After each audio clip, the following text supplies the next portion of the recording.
मातृशक्तिवत पुरुषों,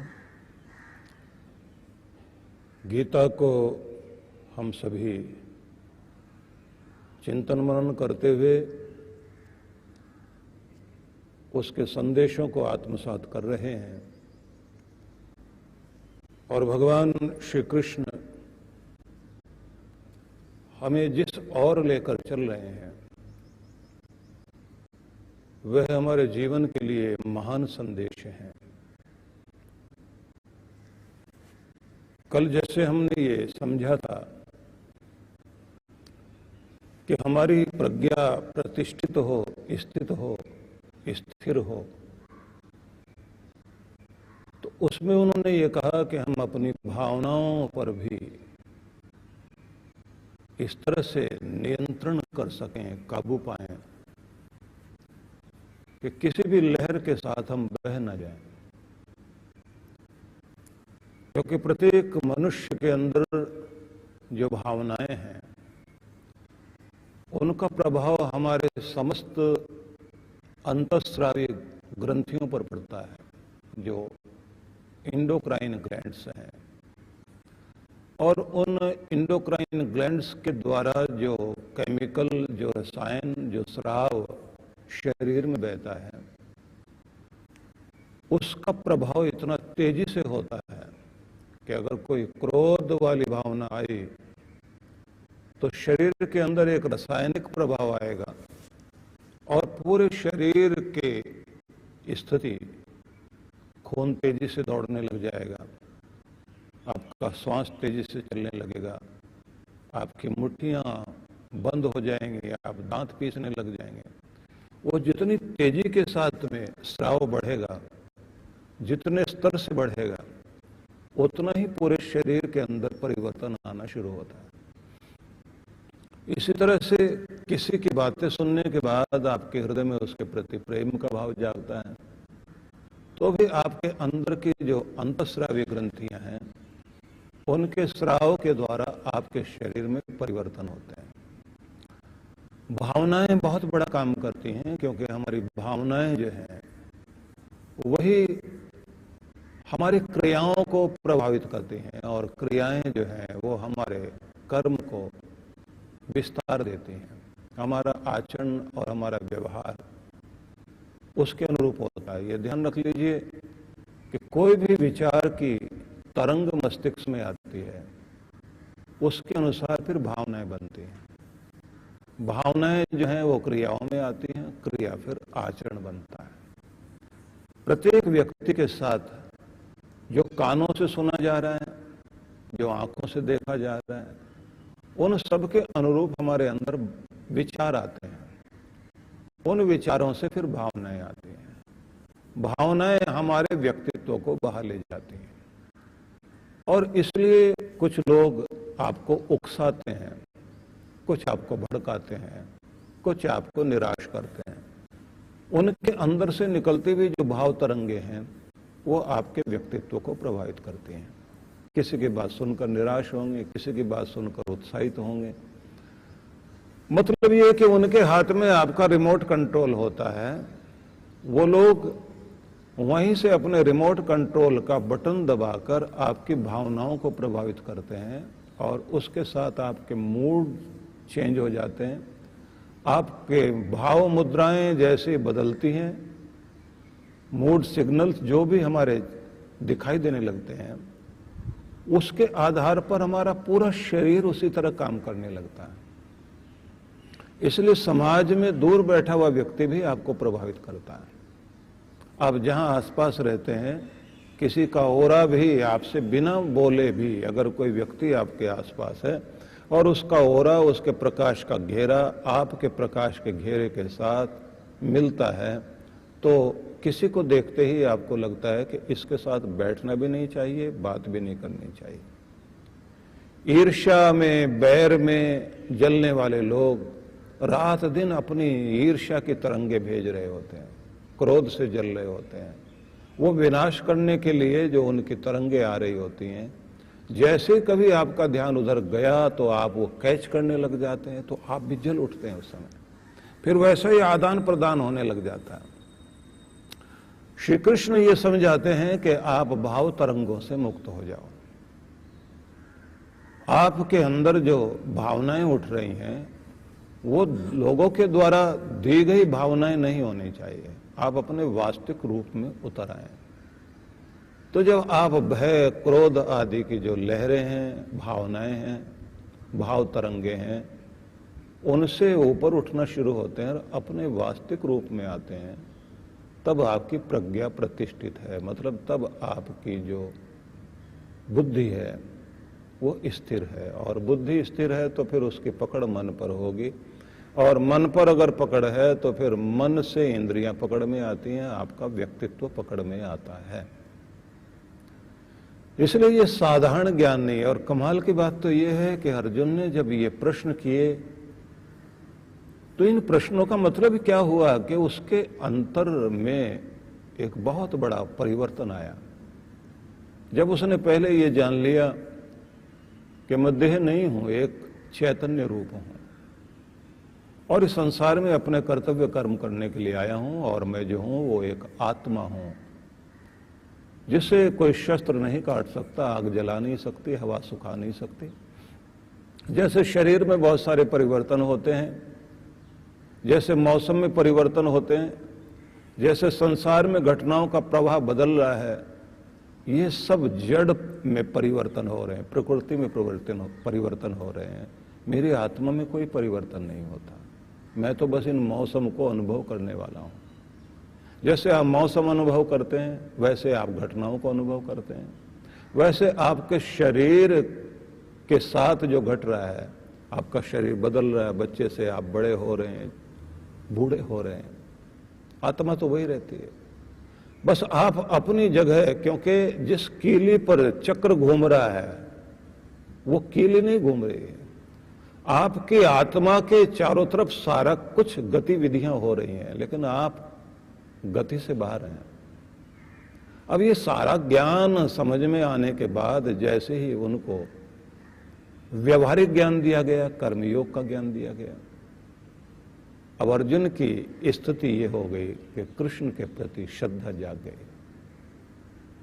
कृष्ण के प्रति प्रेम तो पहले था, आदर भी पहले से था, इसलिए तो उसने चुनाव कृष्ण का किया था। चुनाव कृष्ण का कर लिया, लेकिन अभी समर्पित नहीं हुआ था, अभी वो झुकने को तैयार नहीं था, पूरी तरह मानने को तैयार नहीं था। पहली बार ये कुछ हुआ है कि उसके जो प्रश्न हुए हैं वो बड़े अद्भुत प्रश्न हैं। हम लोग अपने साधना काल में जिस समय हरसील से उत्तरकाशी में एक स्थान है, गंगोत्री की तरफ जाते हैं तो हरसील एक स्थान है, वहां एक उससे आगे चलते हैं तो एक गांव है जो बड़ा खूबसूरत गांव माना जाता है, जिसमें प्रकृति की बड़ी सुंदर छटा है। तो एक ऐसे व्यक्ति से मिलना हुआ जो बुद्धिस्ट व्यक्ति थे, एक साधु थे। तो उन्होंने हमको कुछ साधना करते हुए देखा, तो उसके बाद उन्होंने हमसे कहा कि आप क्या सीख रहे हैं। तो हमने अपना कुछ उनको बताया, तो उन्होंने अपना कुछ बताया। तो उसके बाद उन्होंने कहा कि देखिए, कुछ भी पढ़ लेंगे तो बात नहीं बनेगी, आपको एक काम करना चाहिए जो हमारी परंपरा में चलता है। तो मैंने उनसे पूछा कि आप कहां पर रहते हैं। बोले हम वैसे तो मकलोडगंज में, मकलोडगंज धर्मशाला में एक स्थान है, आप हिमाचल में जाएं तो धर्मशाला में एक स्थान है ऊपर मकलोडगंज। तो उन्होंने कहा कि मुझे मेरे एक आयु में बड़े थे, ज्ञान में बड़े थे, उन्होंने भी मुझे एक चीज सिखाई और वो मैं आपको बताता हूं। तो मैंने कहा बताइए। तो उन्होंने कहा एक बात ध्यान रखना, हमारी परंपरा में ऐसा चलता है कि जिस गुरु को आप मानते हैं तो आपको उसकी दिशा पर जरूर ध्यान रखना कि वो किस दिशा में। आप जहां भी जा रहे हैं आपका ध्यान, जैसे बच्चे का ध्यान अपनी मां पर रहता है, मां का ध्यान अपने बच्चे पर रहता है। जैसे सूरज की परिक्रमा करता हुआ चंद्रमा और तारामंडल, ये जैसे देखते हैं कि सूरज के चारों तरफ पृथ्वी घूम रही है और पृथ्वी के चारों तरफ जो है चंद्रमा घूम रहा है और ये सारा तारामंडल जो है इसी तरह से परिक्रमा में है। उन्होंने कहा कि हम लोग पहले तो एक बात मानते हैं कि अपने गुरु के प्रति पहले उसकी दिशा समझें कि वो किस तरफ है। बोले हमारी शुरुआत में कम से कम 500 बार हमको प्रणाम करना होता था गुरु की तरफ। गुरु है, सामने दिखाई नहीं दे रहा, लेकिन जिस दिशा में है उस दिशा में उनको प्रणाम करते थे। तो मैंने कहा वो प्रणाम गुरु तक पहुंचते थे? बोले वहां तो भाव तरंगे पहुंचती है, लेकिन जो कुछ परिवर्तन होता है वो अपने अंदर होता है। तो बोले आप भी जिनसे सीख रहे हैं, जिनसे समझ रहे हैं, जब भी कुछ आनंद की लहर चेहरे पर आए, शांत हो तब भी, आनंद की लहर आए तब भी, कुछ अच्छा ग्रहण किया तब भी, आप उसी दिशा में दोनों हाथ हृदय पर रखकर सिर झुका देना उस तरफ जिधर आपके सदगुरु हैं। क्योंकि सारे ही पत्ते जो है सूरज की तरफ मुंह किए हुए हैं, ऊर्जा ले रहे हैं। आप भी तो कहीं से ग्रहण कर रहे हो, जहां से ग्रहण कर रहे हो वहां आपकी श्रद्धा रहनी चाहिए, क्योंकि रोशनी वहां से होकर रिफ्लेक्ट होकर आपकी तरफ आ रही है। बोले ये सबसे पहले ध्यान रख लेना।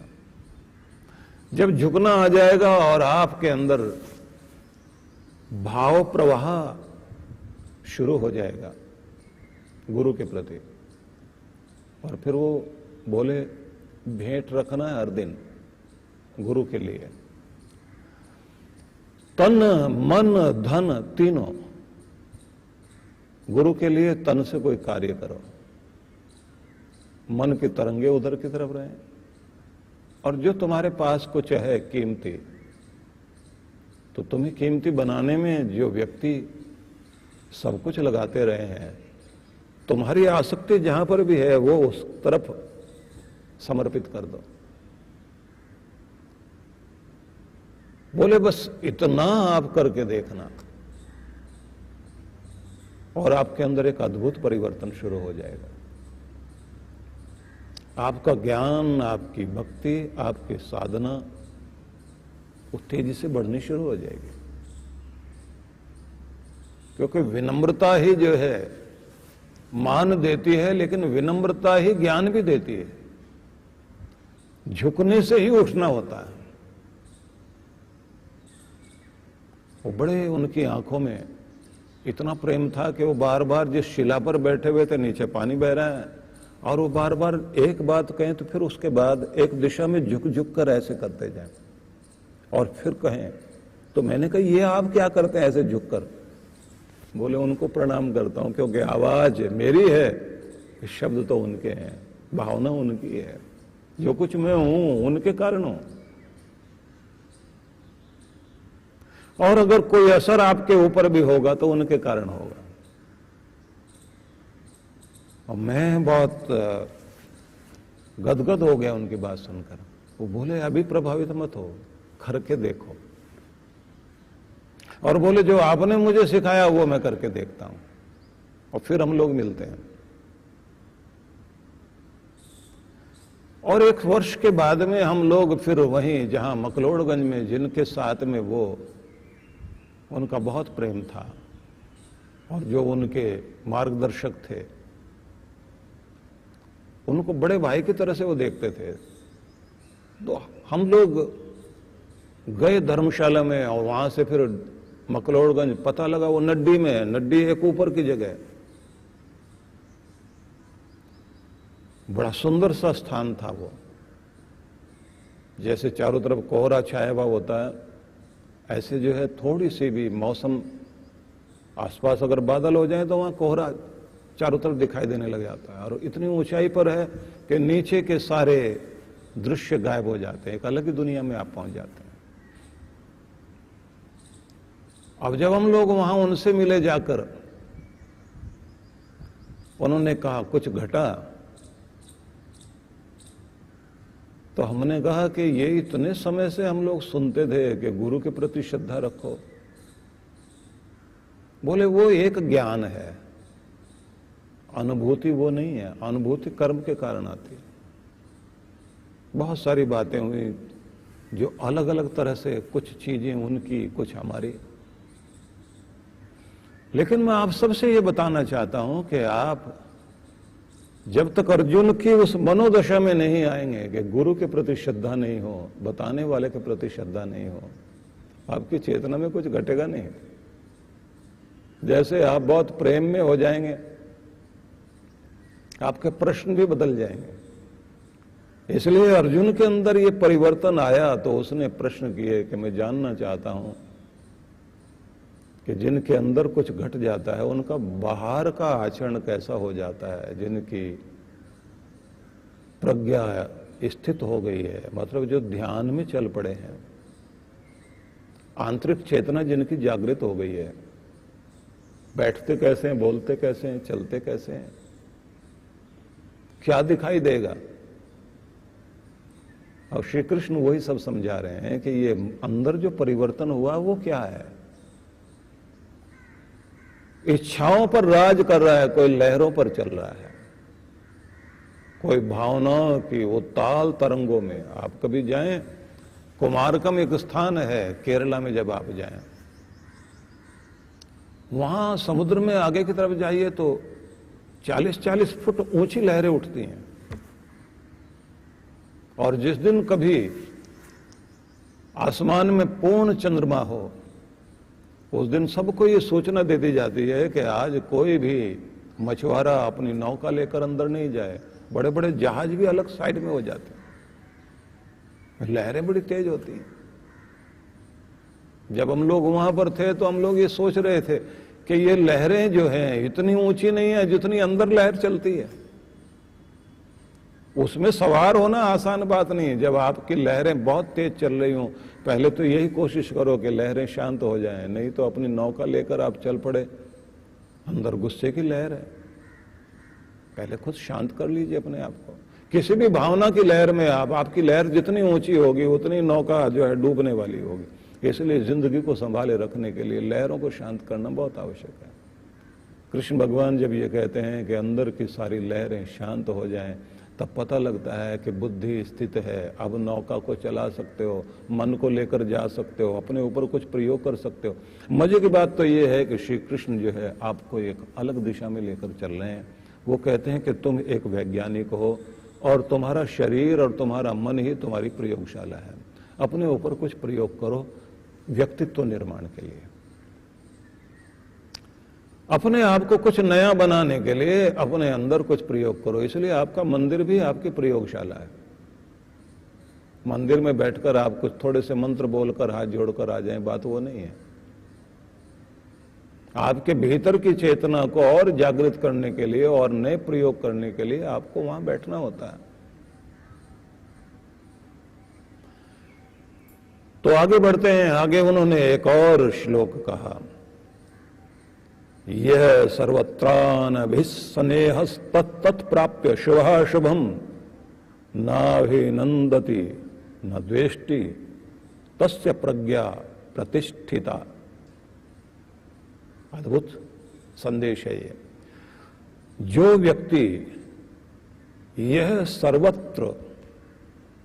व्यक्ति सर्वत्र सब स्थान पर सभी जगह आसक्ति रहित है, शुभ और अशुभ फल मिलने पर शुभ से न प्रसन्न होता, न अशुभ से वो दुखी होता।